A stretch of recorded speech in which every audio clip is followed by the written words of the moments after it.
In this video, guys, we're going to look at if you've never had a big winner, you really need to readjust your trading strategy. Stay tuned.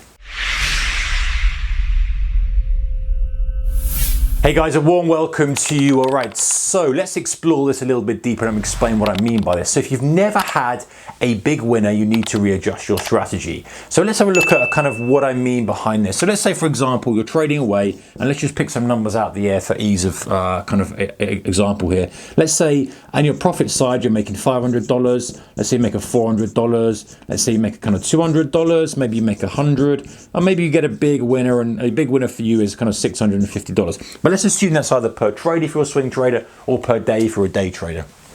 On the losing side, let's say you lose $300, you lose $200. Let's say you get a little bit of unlucky here and you lose $500. Maybe you lose $100, and then maybe you lose kind of $250 here, right? So we can see without even doing the sums there that we're a net profitable trader, right? 500, 300, etc. You can see that most of the likelihood is there that we're making money. And if we carry on doing this, we're going to have the equity curve that's rising. However, the problem we have with this is that things are so tight and so close, it only takes us a little slip up. You know, imagine if we had just the strategy stopped working for a while, okay, and we started losing, these started to be the losers, these started to be the winners. It would start to erode our equity curve. Imagine if we had just a little slip up in discipline and a kind of a little one crept in, you know, a $1,000 loss came in. A little discipline slip ups happen from time to time. Yes, we don't want them to turn into a 10,000, but let's say they do. You know, some things just don't work. We have a string of losers. All of a sudden, that's now turned into a losing strategy. And it's so close and tight that it's very hard to do.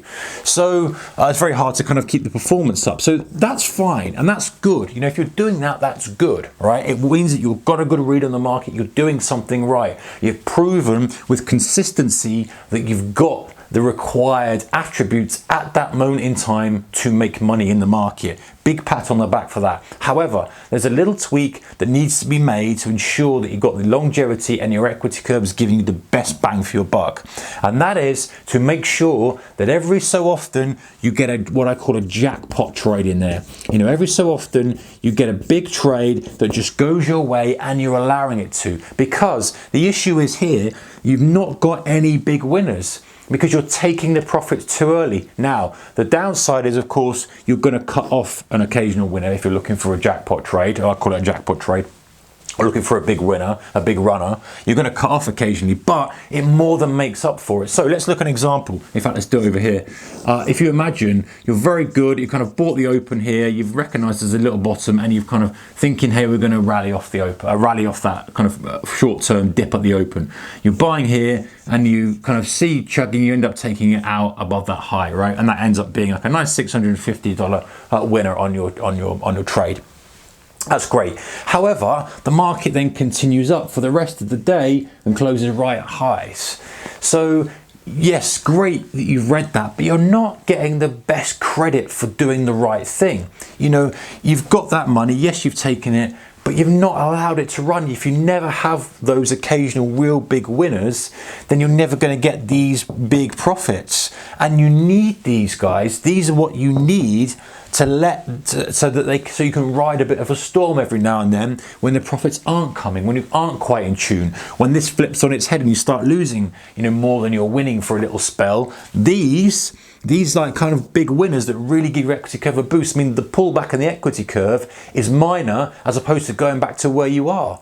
So it's very important, and this is something that I've learned, you know, years ago, that I recognized that you have to have a kind of a little option in your trading strategy that under certain conditions you do go for the runner. You do have the ability to have a real big winner. Because if you're constantly scalping, you're constantly grabbing bits, you're constantly doing this, that's fine, but you're very vulnerable. And listen, don't get me wrong, that could continue for years. You could have a very profitable short-term strategy that operates like this and chugs away, and you can see that's going to be a nice earner for you if you're doing that, you know, every single trade. You're doing that multiple times a day, whatever it may be, then, or add another zero on it if you're swing trading, that's going to be fine.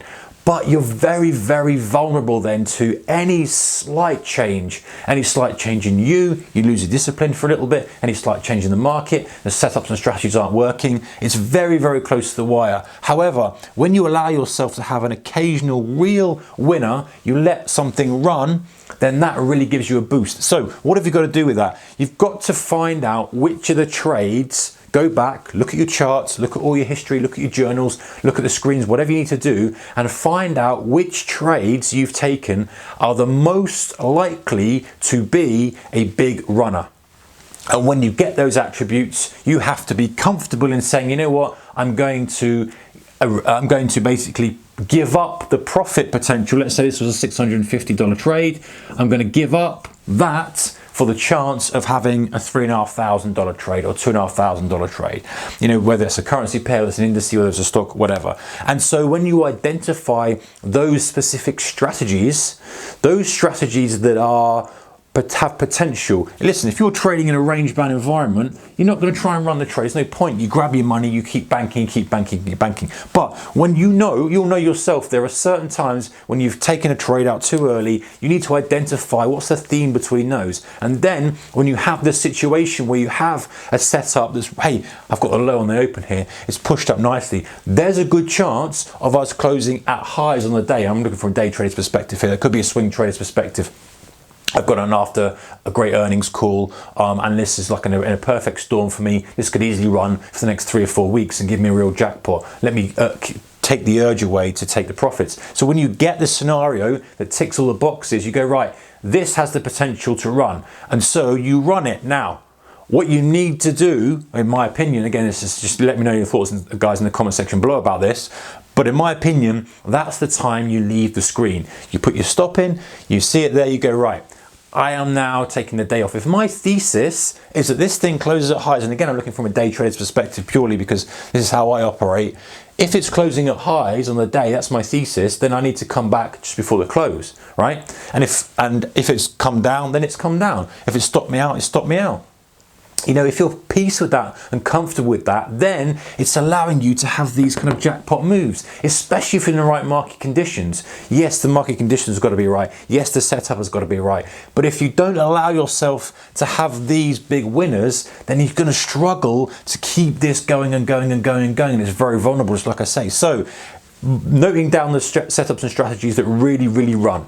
You know, finding out those sweet spots, look at the attributes of those. Then when you get in a scenario where, hey, this is potential to be a runner, my thesis is this, we are only here, I need to hold it. And you've obviously got an urge to take profits. So then that becomes the second place of, hey, do something to make sure you don't snatch it, because you end up snatching it on a little impulse here or whatever. And that, to me, is the easy thing, is just to close the machine off, put your stop loss in, go away, do something else. It doesn't even matter what, just come back at the close and see where you are. And you'll be pleasantly surprised. You're not going to get it all the time, but most of the time you're going to find maybe it's higher than you were, or maybe it's slightly lower. Occasionally it might stop you out, but you'll be surprised. It only takes a few of these to be really big winners, and it's well worth doing. It's well worth sacrificing that potential $650 to get $3,000, $2,500, whatever it may be.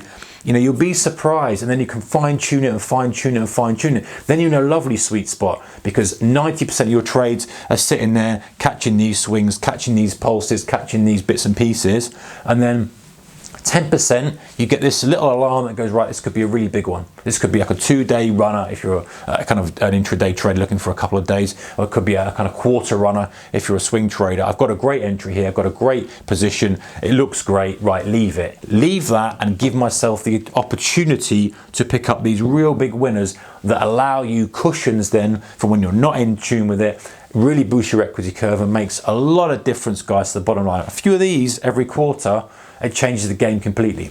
All right, guys, let me know your thoughts in that comment section below. I know we're all kind of trading different time frames, different markets and stuff, which is good, which is why, you know, we've got a good community going here. So let me know your thoughts in the comment section. I appreciate, obviously, your support, subscriptions, likes, shares, and all that stuff. Whatever you're doing, though, keep that risk managed. Bye-bye.